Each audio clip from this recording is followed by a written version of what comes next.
샬롬. 오늘도 주의 이름으로 하나님의 교회에 나온 모두를 진심으로 환영합니다. 스스로에게 환영합니다. 옆에 지체를 향해서 환영합니다. 예수의 마음을 담아서. 한 주에 우리의 삶은 어떠했는지요? 많은 일들이 있었고 그 가운데서 그럼에도 불구하고 우리의 마음을 주장하시고 우리의 마음을 이끄시는 이 그분이 바로 우리 예수신 줄 믿습니다. 그분이 이 땅에 오셨고 그분이 가장 우리에게 주고 싶어 하시는 것, 같이 말씀 우리에게 선포해 볼까요? 마음에 손 올리고 선포합니다. 시작. 평안을 너희에게 끼치노니 곧 나의 평안을 너희에게 주노라. 내가 너희에게 주는 것은 세상이 주는 것과 같지 아니하니라. 너희는 마음에 근심하지도 말고 두려워하지도 말라. 아멘. 결국 우리의 주님이 절대로 우리를 포기하지 않으시기에 그렇게 우리가 그 주님과 함께 어디에 있든지 주님이 내 주님 되시기에 이 시간도 주님을 예배할 수 있고 주님을 바라볼 수 있고 그렇게 주와 함께 기뻐하는 줄 믿습니다.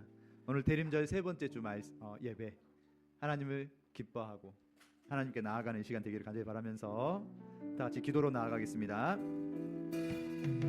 이는 한 아기가 우리에게 낳고 한 아들을 우리에게 주신 바 되었는데 그의 어깨에는 정사를 메었고 그의 이름은 기묘자라 못사라 전능하신 하나님이라 영존하시는 아버지라 평강의 왕이라 할 것임이라. 아멘. 그리고 누가복음 1장 28절 말씀입니다. 누가복음 1장 28절 말씀. 네, 같이 읽겠습니다. 시작. 그에게 들어가 이르되 은혜를 받은 자여 평안할지어다. 주께서 너와 함께 하시도다 하니. 아멘. 은혜를 받은 자여 평안할지어다. 주께서 너와 함께 하시도다. 이미 은혜를 받은 줄 믿습니다. 오늘 말씀들 봐보면 다 과거형으로 이미 우리에게 은혜가 임했고, 그렇죠? 그리고 그것을 내가 받아들이고 평안할 것인가, 아니면 그것을 믿지 못하고 불안할 것인가. 이미 주어진 그 말씀, 선포된 그 말씀에 대해서 우리가 어떻게 나아갈 것인지 같이 하나님의 마음을 들여다보고 하나님의 음성을 듣는 시간 되기를 간절히 원합니다. 아멘. 우리 오늘 말씀 제목 한번 읽어볼까요? 오늘 말씀 제목은 네, 다시 한번 시작. 네, 평강의 왕이 오셨다. 이미 오셨나요? 아직 2025년 전에 오셨고, 그리고 이 땅에 오셨지만 아직 내 마음에 안 오셨을 수도 있죠. 네, 근데 우리 지안이 마음에까지, 그렇죠? 아니요 했던 그 지안이 마음까지, 그리고 우리 모든 사람의 마음에까지 평강의 왕이 이미 오시게 될 줄로 믿습니다. 아멘. 네, 평강의 왕이 오셨다. 그리고 지금도 오고 계시고 지금도 우리의 마음을 놓고 계실 수도 있겠죠. 네, 제목을 꼭 기억해 주시면서 같이 말씀 속으로 들어가 보도록 하겠습니다. 자, 요즘 여러분의 하루는 어떤가요? 이번 한 주 여러분의 삶은 어땠습니까? 그렇죠? 거리를 돌아보면 엄청나게 많은 사람들이 막 바쁘게 걸어다니고 돌아다니고, 그렇죠? 여러분의 하루, 여러분의 일주일은 평화로웠습니까? 아니면 평화의 반대말이 뭘까요? 불평화. 불평화를 좀 더 줄여보면 불안. 평화의 반대, 전쟁. 그렇죠? 여러 가지 말이 나올 수 있겠네요. 했더니 이거 맞나요? 했더니 네, 세상은 평화 원하지만 전쟁의 소음도 늘어난다 라는 찬양 기억나신가요? 아주 옛날 찬양이 있었습니다. 그렇죠? 했더니 그러니까 사람들은 사람들에게 제일 많이 물어보면 사람들이 원하는 거, 그렇죠? 가장 바라는 게 뭐냐고, 옆에 사람한테 가장 원하는 게 뭐냐고 한번 물어봐 주시면 뭘까요? 가장 원하는 거. 했더니 요새 사람들 가장 원하는 건 뭘까? 라고 했었어요. 한번 물어봐 주세요. 선생님한테, 학생한테도 물어봐주고. 했더니 나이 따라 다를 수도 있긴 한데, 했더니 저렇게 했더니 군대 안 가고, 그렇죠? 왠지 군대는 왜 안 가고 싶죠? 귀찮거나 힘들게 하거나 불편하게 하거나 했더니 네. 그래서 했더니 돈을 왜 벌고 싶을까요?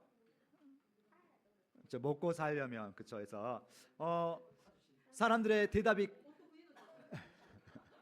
바람직합니다. 했더니 사람들에게 물어보면 대답은 약간 다른 것 같지만 자세히 살펴보면 요새 사람들의 많은 대답의 공통점은 그 사람들이 성공하고 싶거나 돈을 벌고 싶거나 왜? 그걸 가지고 나중에 편안하게 또는 평안하게 살고 싶으니까. 그것을 다른 말로 행복이라 할 수도 있겠죠.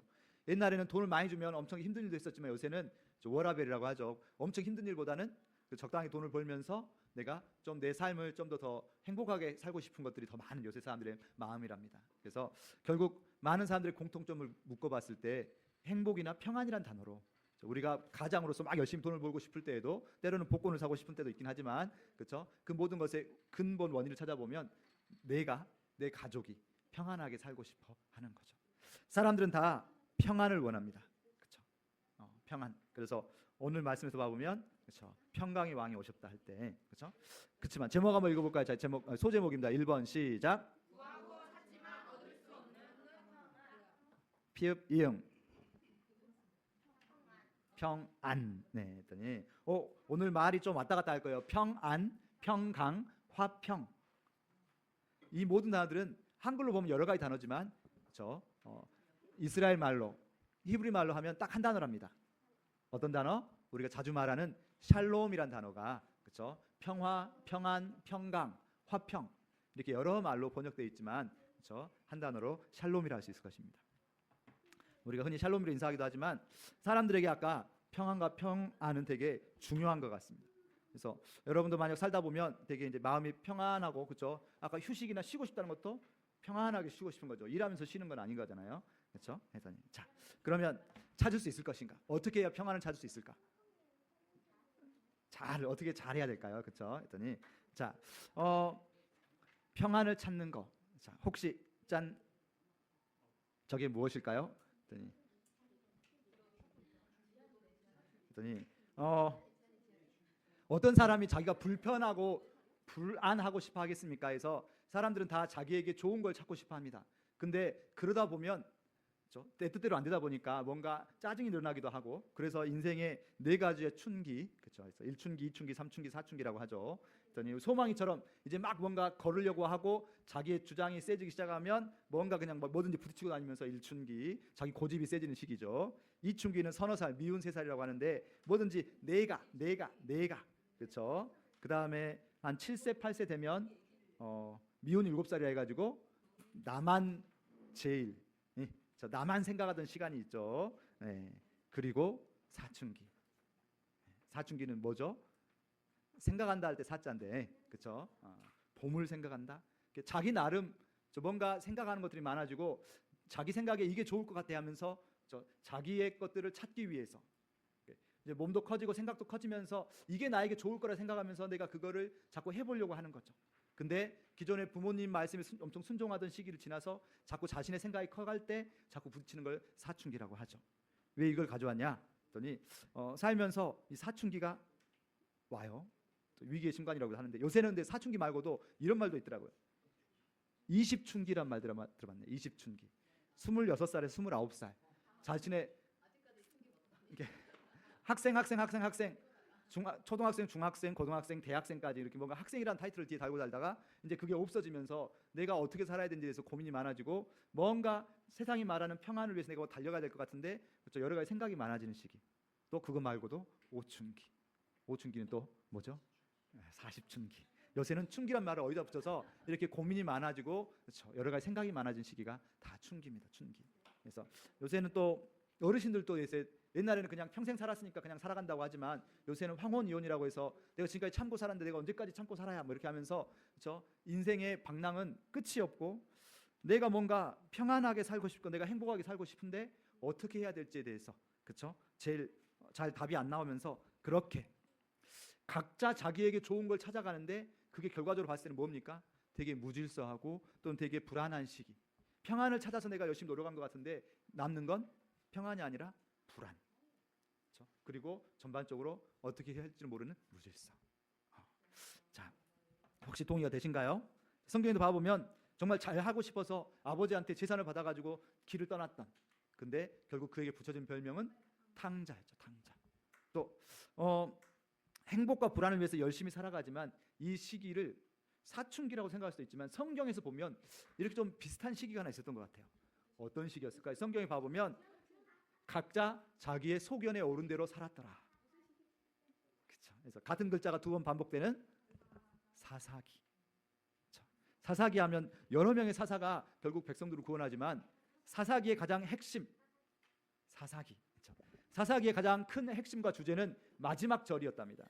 사사기의 마지막 절은 어떻게 끝났냐면 같이 한번 읽어볼까요? 시작. 때 이스라엘에 왕이 없으므로 사람이 각기 자기의 소견에 옳은 대로 행하였더라. 아멘. 사사기는 애굽의 포로로 잡혀 있다가 광야의 힘든 시간들을 거쳤다가 이제 정말 젖과 꿀이 흐르는 가나안 땅에 들어왔어요. 뭐가 생겼냐면 자유가 생겼어요.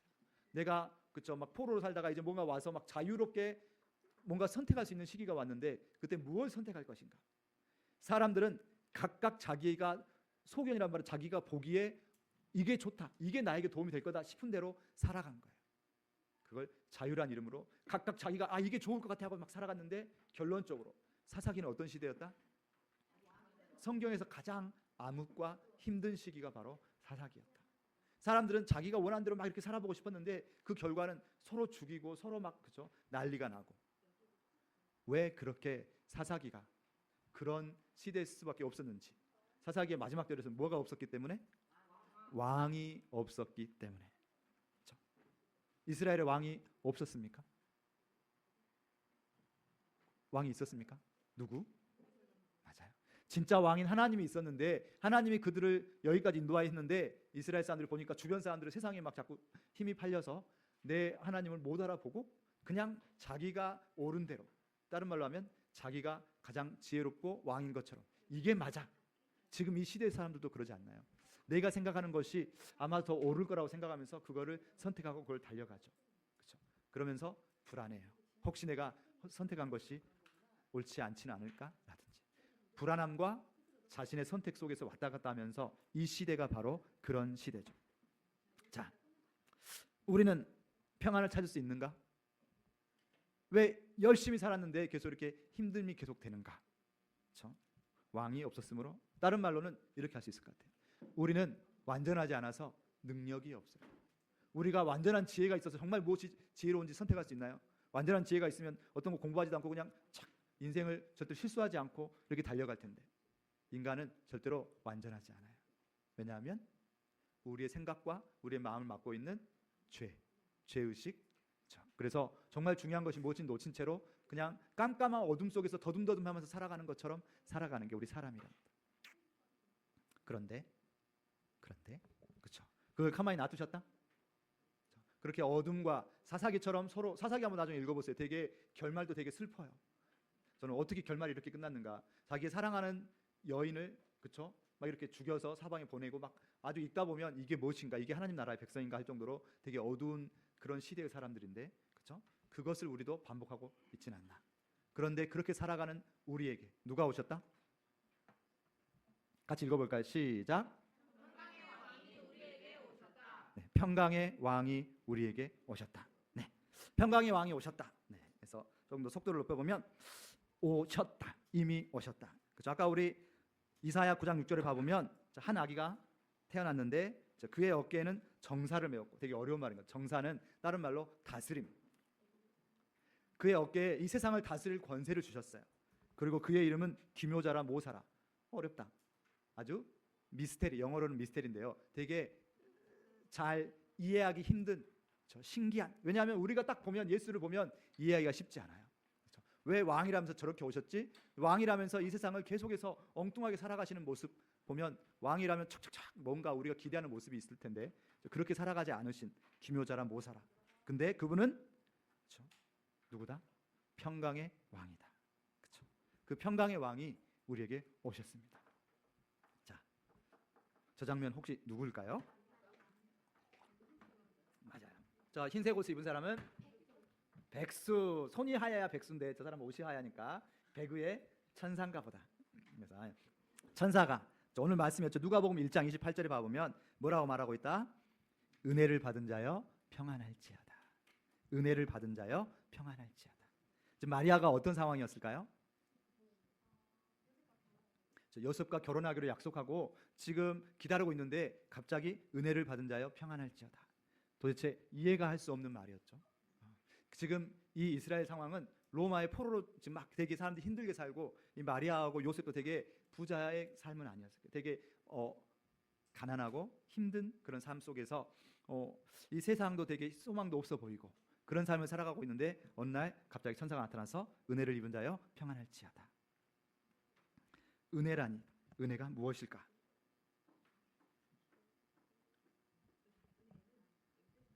은혜가 뭘까요? 은혜는 우리와 관계를 회복시키기 위해 예수님을 보내주신 것이에요. 우리를 찾아와 주신 것이에요. 신이 인간의 몸으로 오셔서 우리를 죄에서 끊으시고 하나님과의 관계를 회복시키셨어요. 네. 책을 읽었지만 그게 우리에게 선포가 되는 순간이 오기를 바랍니다. 은혜는 반드시 그냥 내가 잘했기 때문에 뭔가 받을 수 있는, 아까 우리가 한 번씩 보면 통독을 열심히 하거나 하다 열심히 하면 상을 받죠. 열심히 했고 잘했기 때문에. 근데 아무것도 잘하지 못하고 정말 그런 자격이 없음에도 불구하고 받게 될 때 그걸 은혜라고 하죠. 네. 성경에서 은혜를 이렇게 설명하면 좋을 것 같아요. 여러분이 지금 이 자리에 앉아 있는 것, 여러분이 세상 사람들보다 착하고 여러분 세상 사람보다 더 잘나서 이곳에 앉아 있나요? 태어나 보니까 믿음의 가정 안에서, 그렇죠? 믿음의 부모를 만나고 또 이렇게 해서 여기까지 온 것. 우리의 어떤 하나의 잘난 것이 하나도 없지만 그럼에도 불구하고 여기까지 인도하신 것.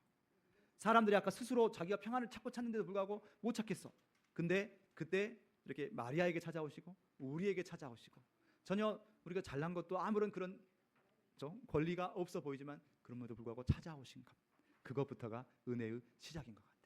네. 우리를 찾아오셨어요. 내가 뭔가 열심히 하려고 했지만 그것이 안 돼도 그래도 찾아오셨어요. 그리고 그 예수께 찾아오신 다음에 어떻게 하셨어요? 우리가 할 수 없는 것들을 하셨죠. 우리가 생각하지 못한 방법으로. 그렇죠. 세상 사람들은 뭔가 높이 올라가야지만 뭔가 거룩한 걸, 큰 걸 이룰 거라 생각하지만 예수는 철저하게 내려가시고 가장 불쌍한 모습까지, 가장 예수의 가장 비참한 모습이 뭐였습니까? 결국은 십자가의 죽음일 수 있겠죠. 아직도 예수님의 그 십자가의 모습을 무서워서 또 너무나 마음이 아파서 못 보시는 분들이 많아요. 심지어 어떤 어른들은 사복음서를 안 읽으신대요. 왜냐하면 뒤쪽으로 갈수록 예수님이 잡혀가고 예수님 십자가의 모습이 나오니까 마음이 아파. 그러다 보니까 자꾸 사복음서를 안 읽고 다른 말씀만 막 읽고 있대요. 결국은 그 십자가를 바라볼 수 있어야 되고, 요한복음을 봐보면 예수님께서 십자가를 뭐라고 말씀하셨냐면 영광이라고 표현했어요. 십자가는 고통과 힘듦이 아니라 예수께서 그 십자가를 지실 수 있다는 건 영광이란 말이 뭐야? 뭔가 말하려고 그러는데 네. 아무튼 좋은 거잖아. 영광이란 건 영화, 빛나는 거, 그렇죠? 빛나는 주의 영광할 때 예수님께서는 이 십자가를 지시면서 아프다 하고 하신 게 아니라, 그렇지? 이게 너희를 향한 나의 사랑이야라고 말씀하시면서 이게 나의 영광이라고 표현하시거든요. 그럼 십자가를 너무 마음 아프게만 볼 필요는 없는 것 같아요. 그렇죠? 그래서 그 십자가를 통해서 하나님께서 십자가의 가장 큰 특징이 뭡니까? 우리가 도저히 하늘에 갈 수 없었던 그곳에 사다리를 놓아주신 거죠. 하나님과 우리의 사다리를 놓아주신 거예요. 그것도 네가 올라와 봐가 아니라 직접 내려오신 거. 그리고 그 예수께서는 사람들이 아까 이야기를 좀 설명을 드렸는데 각자 자기의 평안을 찾다 보니까 내가 평안하고 내가 돈을 잘 벌고 내가 1등 하려면 옆에 사람들은 같이 1등 할 수가 없잖아요. 같이 짓밟고 올라가거나, 짓밟으면 너무 센 표현이지만 내가 1등하면 저 사람은 1등 할 수가 없는 거예요. 이 세상은 그래요. 이 세상에서는 내가 뭔가 잘 되면 다른 사람은, 내가 돈을 많이 벌면 다른 사람은 돈을 적게 가져갈 수밖에 없는 구조예요. 그렇죠? 그렇게 사람과 사람 사이에도 되게 단절이 되고 같은 가족이지만 왜 저 사람 나를 이해해주지 않는 거지 하면서 가족 간에도 계속 단절이 있고 이해 못 해주고, 저 동생 보기만 하면 마음이 안 좋고, 왜? 자꾸 동생이 욕심을 부리니까. 그럼 나는 욕심 안 부리나? 우리 모두가 다 욕심을 부리는 거죠. 그렇죠? 계속 욕심을 양보해주면 당연한 줄 알고 막 자꾸 올라타려고 하기도 하니까, 이게 인간의 삶의 모습인데 그 모든 것들을 바꿔주신 분이 바로 예수죠. 가장 그 예수님의 그 은혜를 가장 잘 드러낸 곳이 어딜까 하고 생각해봤어요. 그곳은 교회였던 것 같아요. 왜 교회라 생각해봤냐면, 가족도 때로는 정말 내가 부모라면 자녀를 위해서 막 양보해주고 이렇게 하긴 하는데 형제간에서는 서로 양보하기가 쉽진 않죠. 근데 교회에서 봐보면 우리 선교지도 막 흘려보내고 우리가 전혀 알지 못하지만 그 사랑 안에서 흘려보내고 내가 같이 섬기고 힘들지만 막 그죠 열심히 음식 해갖고 오시고 아까 여러분 좀 더 맛있는 것도 먹게 될 텐데 그 시간에 내가 차라리 쉬고 싶으실 텐데 내가 그걸 기쁨으로 감당하는 그런 모든 모습들이 바로 예수의 사랑으로 인해서 가능한 거죠. 그거를 은혜로 표현해 볼 수 있을 것 같습니다. 자, 두 번째로 다스림이라는 단어에 대해서 잠깐 설명해 볼게요. 자, 혹시 이게 어떤 그림인지 아시나요? 지한이는 혹시 관심 있을지 몰라요. 돈에 관심 많은 사람은 저 그림이 어디에 있냐면 미국 1달러에 봐보면 그 그림 뒤에가 있는 그림이거든요. 미국이 세워질 때 우리가 이런 식으로 나라를 우리나라는 이렇게 세워진 나라다고 하면서 미국 돈에다가 저걸 새겼습니다. 무슨 의미냐? 그 사람들이 봐보니까 사람과 사람이 이제 그 나중에 보면 막 만인의 만인 투쟁이라는 막 그런 말이 있어요. 사람들이 살다 보니까 서로 각자 자기를 위해서 살아가다 보니까 어째 서로가 우호적이지 않아. 가족끼리도 때로는 돌봐주지만 가족끼리도 싸울 때도 많고 서로가 서로에게 싸우게 되고 서로가 서로를 내가 나를 지키려면 나를 내가 보호해야 돼. 이렇게 하면서 하다 보니까 이 세상이 아까 사사기처럼 되게 어둡고 힘든 삶이라고 그랬어요. 그럴 때 어떻게 해야 세상이 더 안전해지고 평안해질 수 있을까? 했더니 어떤 철학자가 그런 말을 했어요.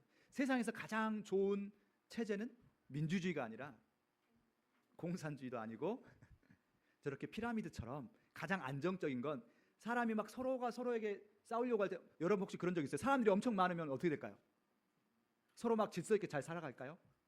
사람들이 엄청 많이 모인 곳 가보면 막 저 지하철역이나 막 서울 지하철역이나 이런 데 저번에도 사고도 나고 있었는데 사람들이 많아지면 그 안에 질서가 무너지고서 막 큰 난리가 나요. 그럴 때 누가 필요하냐면 그걸 위해서 뭔가 다스려주고 잡아줄 수 있는 위에 누군가가 필요해요. 이 세상도 그냥 막 살아가다 보면 사람들이 각자 자기의 평안을 찾으려고 하다 보면 무질서해지는데 그때 누가 필요해요? 아까 사사기에서 마지막 왕이 존재할 때 왕이 오면 세상이 어떻게 된다고? 안정적이 된다고 했잖아요. 저 미국 달러의 표시가 뭐냐면 저 밑에 피라미드가 좀 끊어져 있잖아요. 그랬더니 이 세상은 아무리 우리가 노력해도 더 이상 안정적이 될 수 없는 부분들이 있고 오직 누가 계셔야? 그 위에 저 삼각형은 삼위일체 안에 눈이 계시잖아요. 삼위일체 하나님께서 지켜보고 계시고 삼위일체 하나님이 제일 끝에 왕이 되셔야지만 이 세상이 가장 안정적이고 가장 평안한 세상이 올 것이다. 그래서 뭐 미국이 좋다는 게 아니라 처음에 저런 마음을 가지고 저렇게 미국을 건국했는데 지금은 또 많이 바뀐 모습도 있겠지만 무슨 말이냐? 우리의 삶은 어떻게 돼가고 있는가? 우리의 삶은 무엇의 다스림을 받고 있는가? 우리의 삶은 다스림을 받고 있는가? 그렇죠? 아까 평강의 왕이 오셨다라고 했는데 우리가 그 평강의 왕을 그냥 손님처럼 오셨어요, 예수님? 네. 안녕, 예수님. 그러니까 주일날 한번 뵙고 찬양할 때 한번 살짝 이렇게 봐주고 그 다음에 내 마음대로 살아가는가? 아니면 그 예수가 내게 정말 왕인가? 왕이라니? 예수가 왕이면 어떻게 살아가는 것이 왕일까요? 그래서 세 번째, 평강의 왕의 다스림을 받는 법.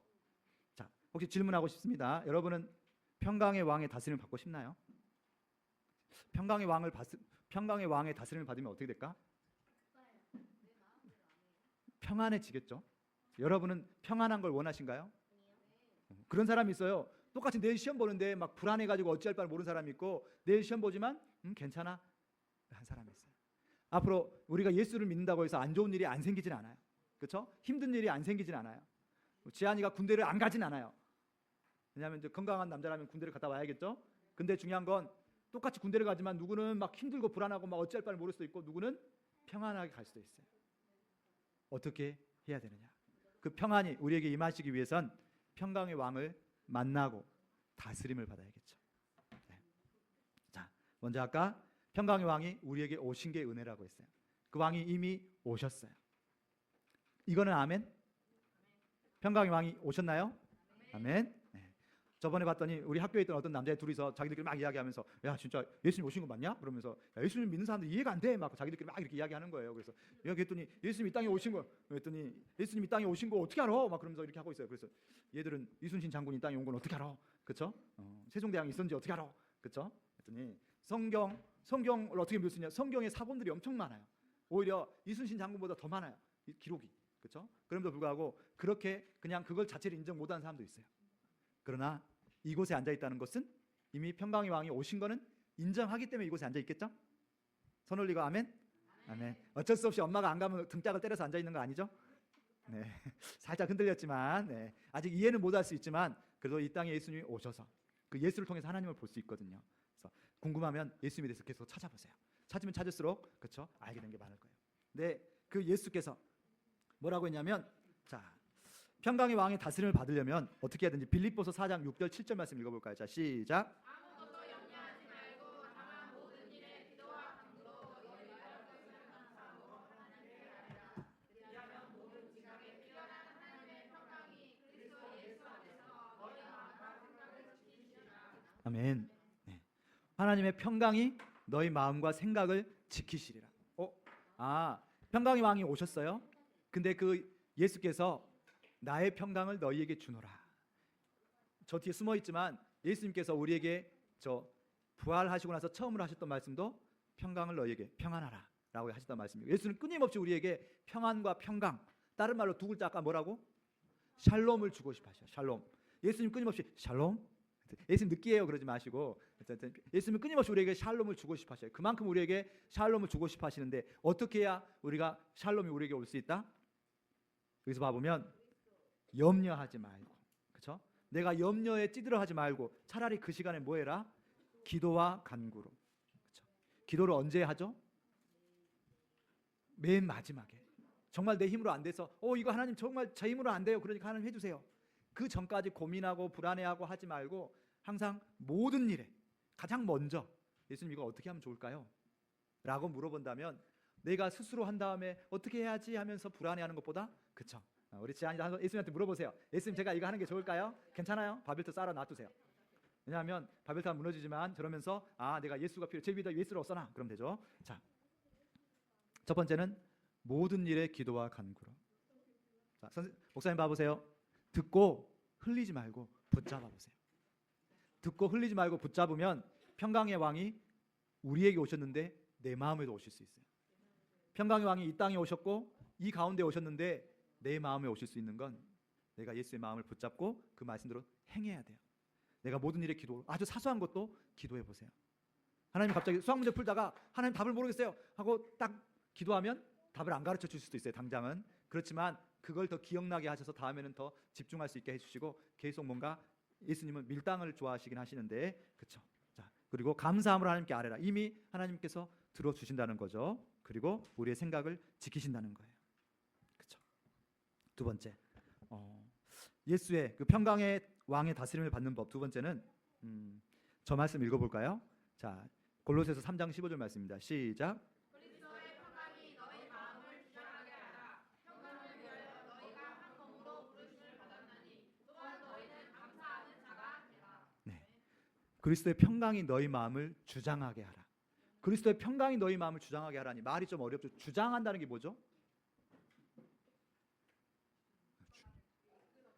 주장합니다. 이거 그죠? 막 이렇게 주장합니다 했더니 어렸을 때 주장합니다. 아마 이거 한글로 보니까 잘 좀 어려운 것 같아요. 그래서 이거를 영어로 보면 좀 더 이해가 될 수도 있는데 영어 이러지 마시고 했더니 평강을 영어로는 peace라고 하죠.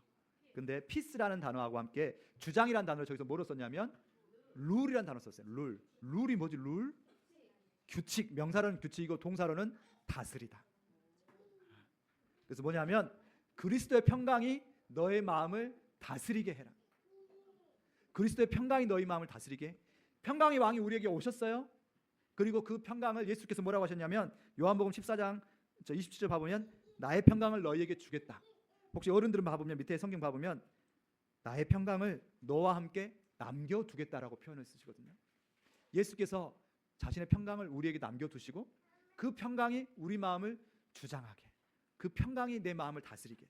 내 생각대로 자꾸 뭔가 하려고 하지 말고 내 마음의 왕자에 누구를 올려서? 예수를 올려서 그 예수의 평강이 나를 주장하고 다스릴 수 있게. 다시 한번 제일 앞에가 let이란 단어가 있네요. 혹시 let 하면 생각나는 거 있어요? let it go, let's go. 오, 열심히 하셨어요. 했더니 let it go 할 때 let me go. 가게 해라. 가게 하라는 말은 이미 내 앞에 내 안에 와서 지금 그리스도의 평강이 내 옆에서 막 어떻게든 나를 도와주고 싶어 하시는데 우리가 자꾸 그걸 막고 있어요. 누가? 우리가. 그 영화 레디꼬도 봐보면 자기 안에 정말로 그 성령의 힘이 있는데 자꾸 내가 세상 사람들의 시선이 두려워서 그걸 막고 있어요. 누가? 내가. 근데 그것이 흘러가게 하고 그리스도의 평강이 이미 내 안에 와서 머물고 예수께서 오셨을 때 평강의 왕으로 임하셨는데 그것이 내 안에서 지배하고 내 삶을 다스리고 내 삶과 함께 흘러갈 수 있게 놔둬야 되는데 내가 붙잡고 하나님 어떻게 해요? 자꾸 불안해하는 건 내 생각이. 내가 이렇게 하면 더 좋을 것 같은데요. 내 친구들 앞에서 내가 이렇게 해야지만 뭔가 불안하지 않고 내가 우리 사춘기 때는 막 자꾸 남들하고 다르면 되게 불안하잖아요.